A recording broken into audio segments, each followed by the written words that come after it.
Today at Commander Replay, we take our first look at Haktos The Unscarred. Can our one-sided burn-based board wipes take Haktos to victory?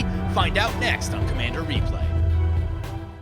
I want to thank my awesome Patreon supporters. We have 2 new Patreon supporters, in Dominic Patton and Bad Treeman. You guys are awesome. If you want to help support the channel and vote on which decks I play next, feel free to check out my Patreon, the link below. And be sure to use the TCG affiliate player link, as it helps support the channel and it doesn't cost you anything. Welcome back, everyone. Playing some Haktos The Unscarred today, and this will be my quote-unquote first look at it. I have played a couple games with it already. I'll talk about those a little bit later on. Let's take a look at this opening hand. We've got 3 lands. We've got a Scry land. Yeah, I like this. Let's go ahead and keep. So we won the die roll. We'll get to go first. And we draw into another land. Not too bad, not too bad. Let's go ahead and play. I think I'm going to go for Mistveil Plains first. Not much happening right now. Seems like a good time. We don't seem to be in dire need of colors. Actually, I guess we could use one more color. We'll make it work. We'll make it work. So let's get the Mistveil Plains. So taking a look at what Haktos The Unscarred does, it's red, red, white, white for a 6/1. It attacks each combat if able. And as it enters the battlefield, choose 2, 3, or 4 at random. Haktos has protection from each converted mana cost other than the chosen number. So pretty cool little creature in that it's just a pain to deal with. Your opponents need really specific things to be able to answer Haktos, and that includes things as simple as just blocking. They'll need a creature of the chosen converted mana cost just to be able to block Haktos. So this deck is built around the philosophy that I went over in the deck tech video that I did a little while ago, where we're going to play a very even keel kind of game. It's going to be mid-range. We're going to try to burn a lot of things out. We're going to try to use a lot of one-sided burn with these big X spells, Subterranean Tremors, Magma Quake, and things of the sort. Since as long as we pay the correct amount, those won't hit Haktos, and Haktos will just stay in play and continue to hit things, while theoretically no one else should actually have anything in play. So that's kind of what we're going for. And again, it's not supposed to be a particularly fast deck. It's supposed to be about applying even pressure. Haktos just kind of sits there, keeps doing its thing, while you then kind of play a control game to get rid of things that might be in the way. Anyway, that brings it back to our turn. We've got a Sunbird's Invocation. Seems like a good time for the Scry Temple. So we'll lay that down. We'll get the Scry one. Oh, Blasphemous Act. I mean, we could use another land, but Blasphemous Act is so good. We're just going to hang on to that Blasphemous Act. I feel better with it than without it, so take that for what it's worth. No one's off to a blazing start either, so I feel okay. Though I wouldn't mind seeing a few more lands at some point also. Hitting our 5th land and 4th color will be important. There's a Spine Rock Knoll for opponent. That's a utility land that I really, really like, especially in a Voltron-style deck, which they happen to be playing. Champion of Thune, piloting Sir Gwyn, Hero of Ashvale today. A very good Voltron commander. Perhaps one of the best, and if not, at least in the top 5. And should have no problems doing the 7 damage needed to activate that Spine Rock Knoll. They do also have an Emeria in play, something we'll want to watch out for as we get going. There's a Braid of Fire coming down for the Akroma players. So we have Pauper R. Bust piloting Akroma Angel of Fury, a commander that I see every so often, but it does usually stumble to the fact that it is just a lot of mana to get in play. You can either play it face down for 3, morph it up for 6, which is still, it's a little pricey. Or you can just pay 8 all at once. It does have some cool abilities, but notably is missing haste. It would be such a better card if it just had haste. In my Angel deck, I've actually subbed out Red Akroma for Razia because I found the haste is just so important. Now, Red Akroma does have cool things on it. It can't be swords or pathed, something that I do tend to forget about in paper periodically. Can't be countered if you got a lot of blue going on. Also very nice. And I have used that Fire Breathing to good effect on a number of occasions, so it's not that it's awful, but I think it's missing the one ability that would really put it over the top. And like, if Magic were like an online video game, that would be one thing that I would just petition for, like, mercilessly, to just add haste to this thing. Like, it only matters in Commander, and I don't know, it just really needs haste super badly. Anyway, while I was talking, Mirko Vosk lays down a Soul Ring and a Thassa, so they'll get some scrying action going. That'll bring it back to our turn. We draw that Blasphemous Act that we looked at, play the Mountain. Anything we can do with 3? Appears to be nothing. Nothing we can do with 3. All right, then.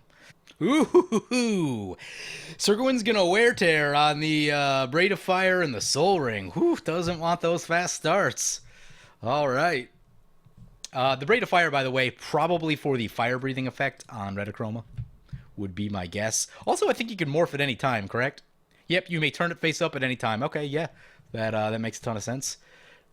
So they're going to play a face-down creature. Their commander is noticeably not in the command zone. I'll take a stab and say that is red Akroma under there. Everyone's saying it's Willbender. I'll say it's Pickles. If you guys don't remember the Pickles combo, it's Brine Elemental and Vinsuvan Shapeshifter. Opponents do not untap. Yep, there's a Demonic Tutor for opponent. Seems good. The good news is with their mana ramp being blown up, that probably forces them into something that's not terribly interesting, like card draw or more mana ramp.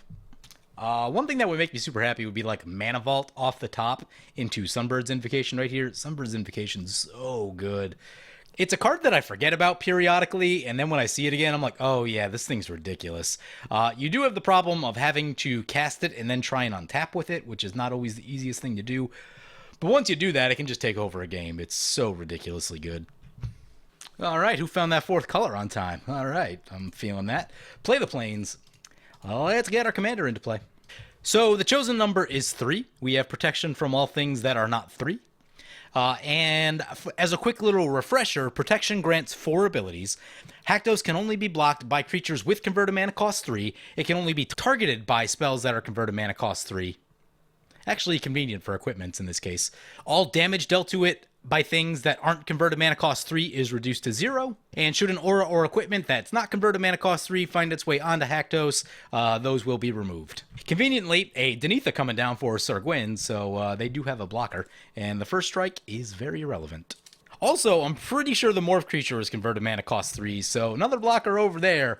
Let's hope that Mirko doesn't get a valid blocker for us, because we do have to attack with this thing every turn.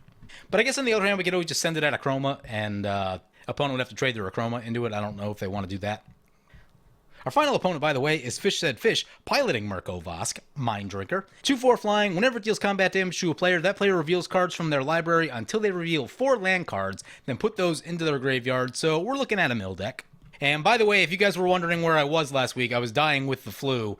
And I actually did try to film a game with Hakdos as it came out, and that turned into a train wreck. So we'll see if that one actually gets posted or not, because trying to film things while you're sick and the room is spinning around is not a great idea, as I found out. And it was a shame because it was actually a pretty cool game. So with that being the case, there's some chance that maybe it gets shown, but I wasn't ready to show it as my first go-around with Hakdos, but I did get to look at a lot of the cool combo pieces with the deck in that particular game, so, we'll see. It's going to be a real coin flip to see if that video actually gets shown or not, but anyway, I am slowly starting to feel better. And yeah, trying to get ourselves a nice little look at Hakdos today. Hopefully we find some of our cool combo pieces. I don't know if combo is the right word, but, things that synergize with Hakdos. Well, unfortunately, we lost Fish. They crashed a whole bunch of times and then couldn't rejoin the game in time, and yeah, that is one thing that happens. Magic Online does get more unstable around set releases. Anyway, that brings us back to our turn. We draw a Star of Extinction. We'll play the Sunholm Fortress.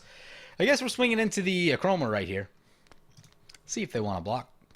Ooh, we can give double strike. Can we? No, we cannot, because Hakdos does have protection from the land. Now that I'm looking at it, this hand is starting to feel a bit slow. Ooh, opponent's going to Chaos Warp our commander. Come on, land or mana rock? Land would be cool if we get the Sunbirds in. Oh, we got the land. It's Sunbirds time. All right, that works for me. Here comes a Pure Steel Paladin for the Sir Gwyn player. Oop, and that's a Helm of the Host. Ooh. Well, they've only got 1 artifact so far. They do get to draw a card with the Pure Steel Paladin. I wouldn't be surprised if they cough down 2 artifacts next turn and get that free equip. They're going to send the old Denitha into us. Yep, that's going to get us for 2, and that is lifelink. Unfortunately, we don't have anything we can cast to trigger the Sunbirds. Hakdos is not cast from the hand, and Sunbird only counts cards that are cast from the hand, so we are, I guess we could cast the Subterranean Tremors, I guess. Might not be the worst thing. Opponent's going to swing into us for 2. Yep, down to 35. Opponent's going to gamble. Don't have much love for gamble. They put in a Atali into the graveyard. I would guess that was probably the card they're going for. Atali is one of the most common finishers in red, surprisingly. If you're looking at the EDH rec page, which I was a little while back. They do get a Gauntlet of Might into play, so maybe that's what they went for. Don't know exactly, but Atali is a very good red card, so that will hurt them a little bit to lose. We can... Ooh, yeah, okay. So we're on Subterranean Tremors right here because we can also blow up the artifacts, which is going to be really important. We'll just go X as everything and see if we can hit something cool off of the Sunbirds. We don't have any other big plays that we can really line up. Anyway, so X is going to be 6. It's going to be 6 damage to each creature and player. We hit some things. Oh, that's a Smothering Tithe.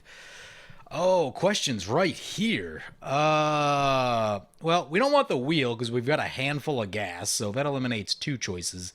Tajik is okay. I mean, it's an indestructible creature that'll just kind of sit there for us.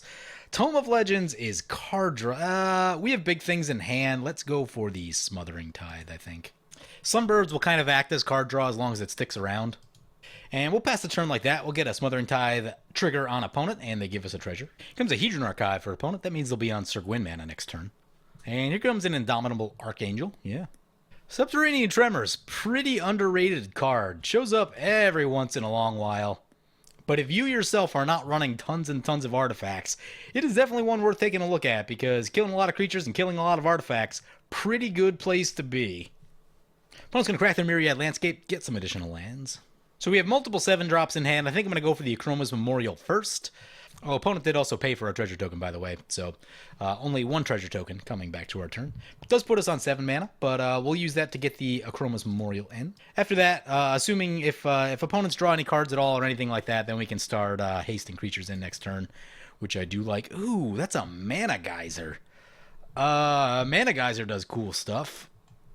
Faultline, Magma Quake. Ooh, Repercussion. Repercussion is also a card. We have Gisela in hand. Let's go for the Repercussion. Notably, the Akroma's Memorial also gives things protection from red, so Repercussion should theoretically not hit any of our stuff. We get another treasure token. Yep, gonna need that for Gisela. Opponent gonna send in the old Indomitable Archangel. Yep, that's gonna get us for 4. Oh, that's an Ugin. This is gonna hurt so bad. This is gonna hurt so bad. The Akroma's Memorial stick. The other 3 are going to go away, though. Yep. Exile everything. 6 or less. That's going to get rid of the Sunbirds and the Repercussion. Ooh. Oh, Ugin's got 1 loyalty on it? Ugh, man.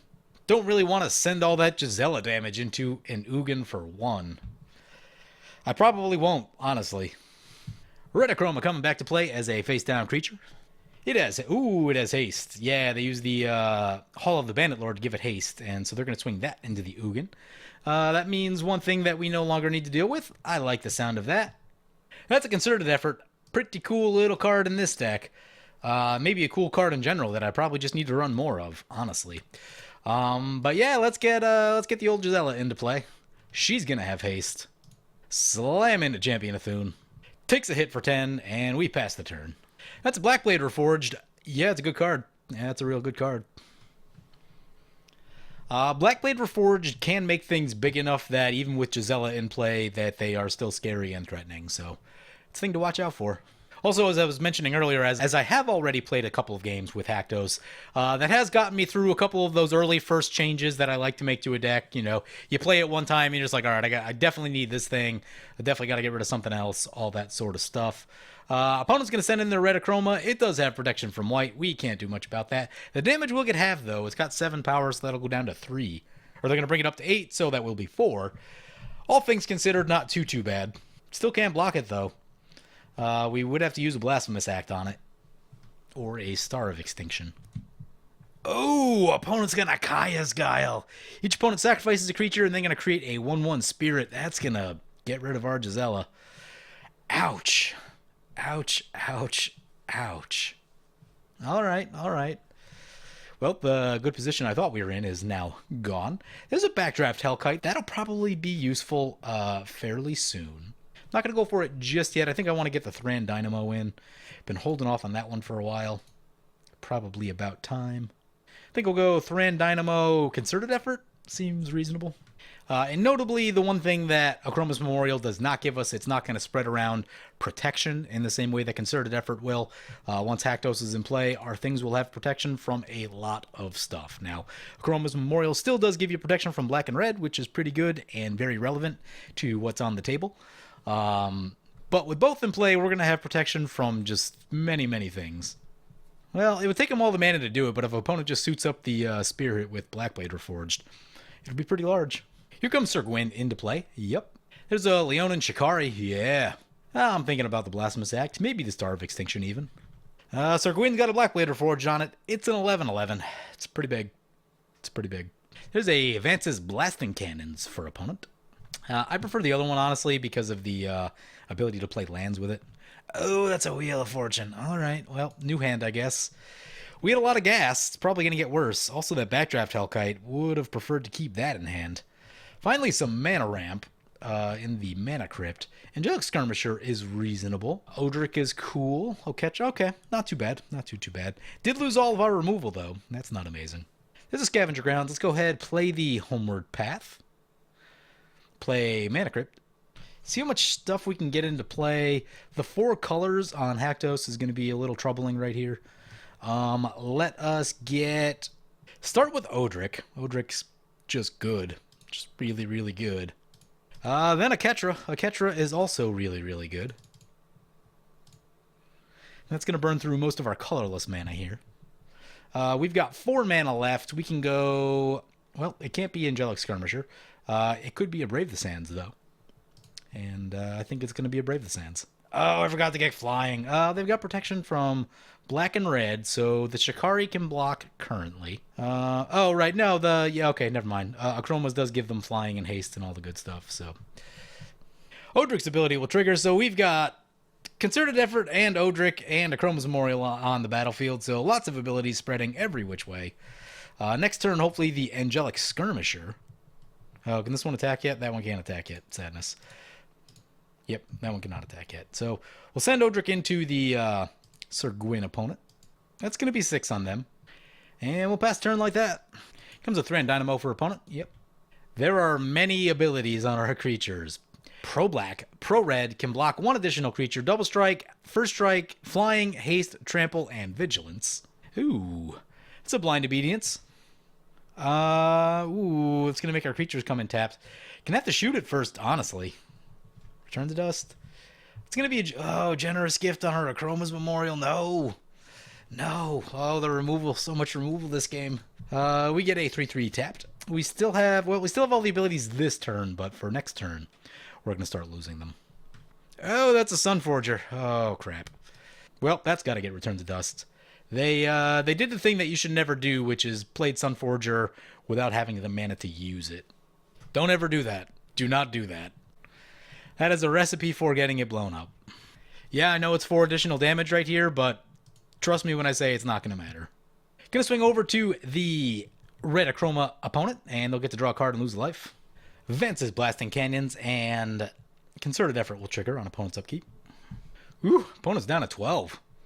Okay, yeah, that Gwyn hit was pretty big. We might be able to finish them. They're going to play a Zalfiran Void. They get to scry one. They exiled a Treasure Nabber. Oh, Captivating Crew. Captivating Crew changes some stuff. They have enough to activate it 1 time, which could be enough to keep them alive.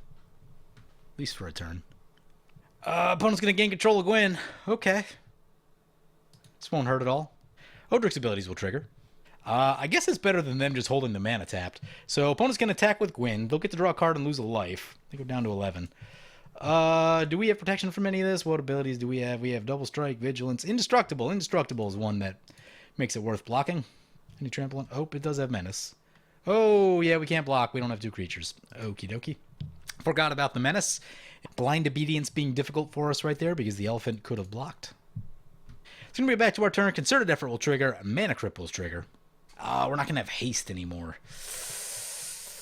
I was hoping to get real busy with the Angelic Skirmisher right here. But with haste going away off of the Akromas, that's a problem. We go Tails in the Mana Crypt. Lost the flip. Lifelink's still probably going to be pretty good for us. These have haste. Yeah, okay. That gives us the ability to get haste, which I like. Can we just kill the Sir Gwyn player? They'll have 1 flying blocker. Could be enough. So that'd be 3, 3, 3. That'd be 9. Doubled is 18. That is not lethal on them. So I guess we start by playing the Scavenger Grounds. Since we can't just... Ooh.